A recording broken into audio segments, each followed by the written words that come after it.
Hi, it's the 15th of August, so time to look back at the 6 books that I've read so far. And it's been a bit of a mixed bag. I read 2 from the book along list and 4 NetGalley arcs. And a very, very mixed bag, really. I started off with Northwoods by Daniel Mason. That comes out on the 19th of September. Now, this was a remarkable book. I was absolutely stunned by its beauty. It's a book almost without a plot, because you've got no main character, you've got no villain. What you have is a house, a wood, a forest, a plot of land that we look at, we watch for 400 years. It's the history of the land, the house, the trees.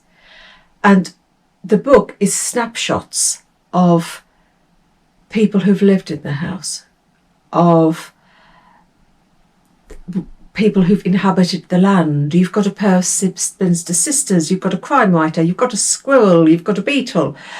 You've got stories, ballads, illustrations, almost like short stories, but they are all interconnected. You can see a connection between everything. It's all woven together, people and nature.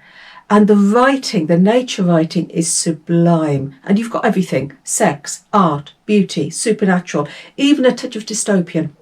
And a whole range of emotions as you read it. I absolutely adored that one. That comes out on the 19th of September, and it's Northwoods.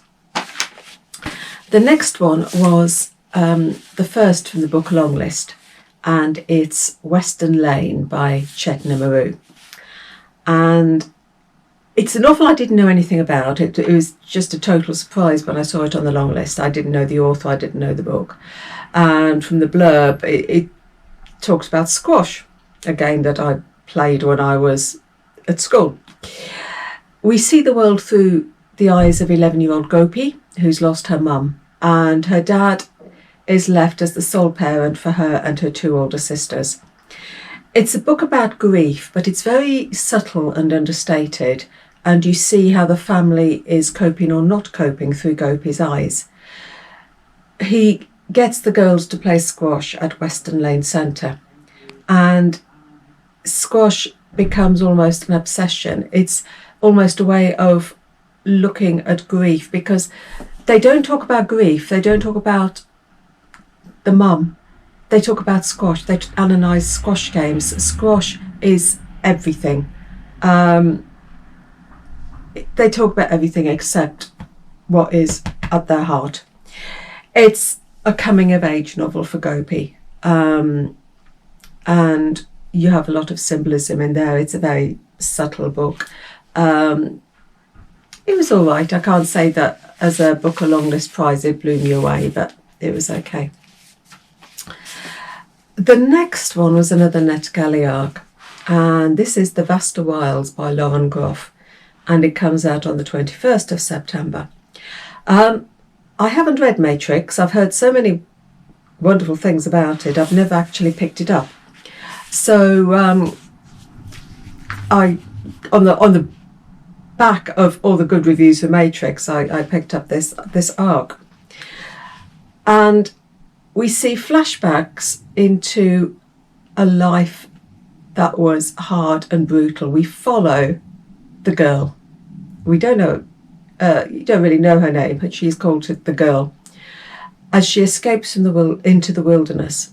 And you realise that what she's escaping from, the fort that she's escaping from, was set up by the settlers to the New World, these people who sailed to the New World to spread Christianity to the indigenous peoples. And within the fort, there's famine, there's disease, and she believes that she is going to be safer in the wilderness. It's a story of survival, and it's a bleak read, and there's very little joy. It's brutal at times, and you have her with the desire to survive, the faith that she's going to survive, and the repetition of each day as she walks, as she finds food, as she builds shelter, as she walks, as she finds food, as she builds shelter. But through the flashbacks, you find that all through her life she has been just surviving. And it's through her internal monologues, because she talks to herself constantly, because she's on her own, she's trying to make sense of the world, and who she can trust. Was she better off staying in the fort, or is she better off in the wild? It's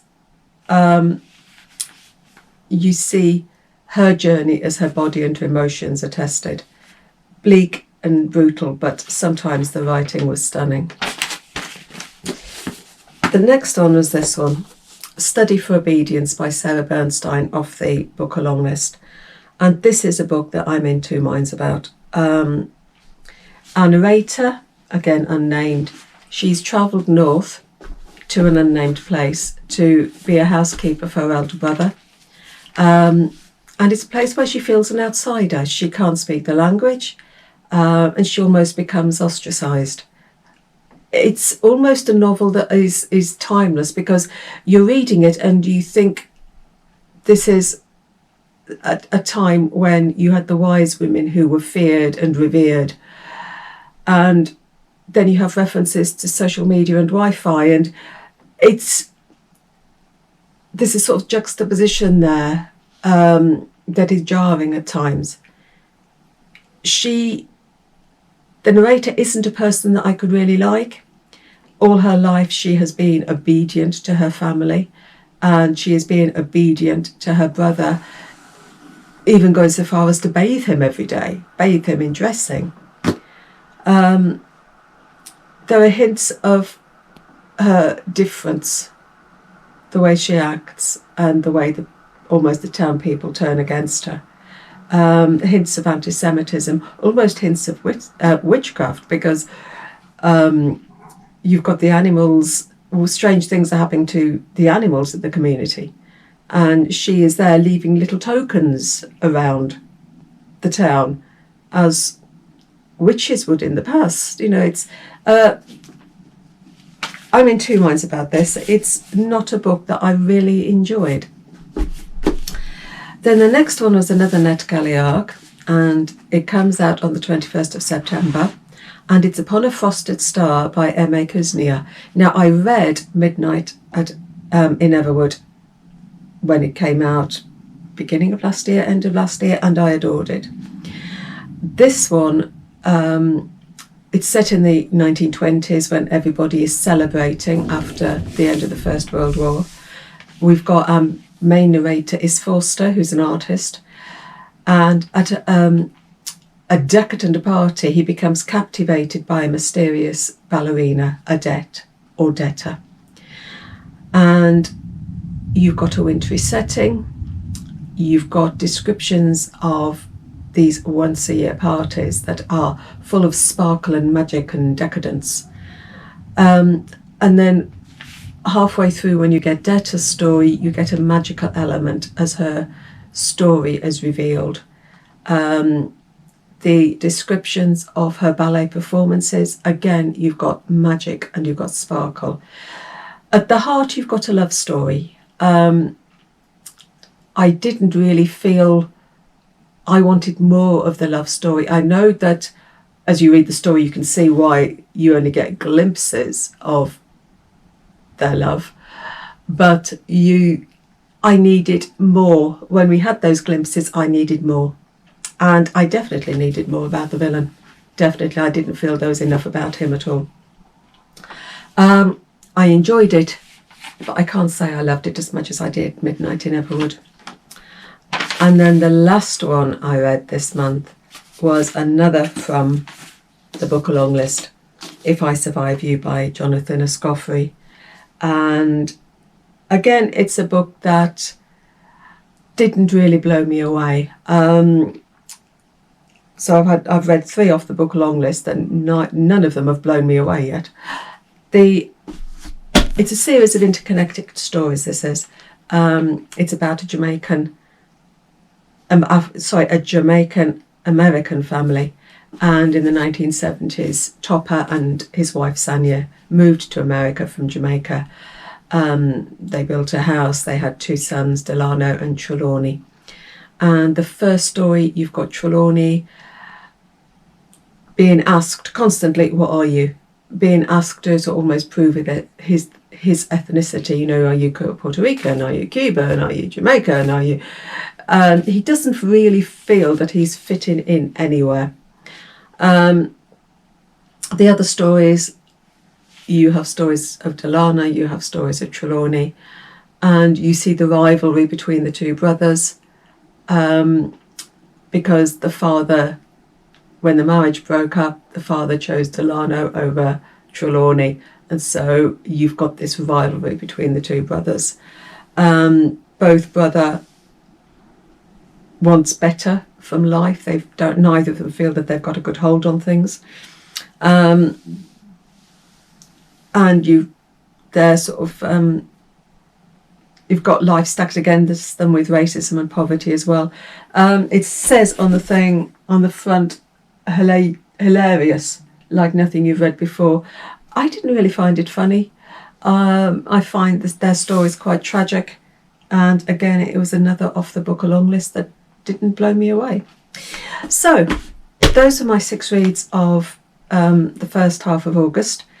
My number 1 has to be the very first one I picked up this month, and that was Northwoods by Daniel Mason, because I thought that was an absolutely stunning book. Even though there's no main character or plot or villain, it just blew me away. It was amazing. And so that is my book of the month. Sorry, my book of the first half of the month. So I've nearly finished another from the book along list. So that review will be up very shortly. And I will see you later. So happy reading. Take care.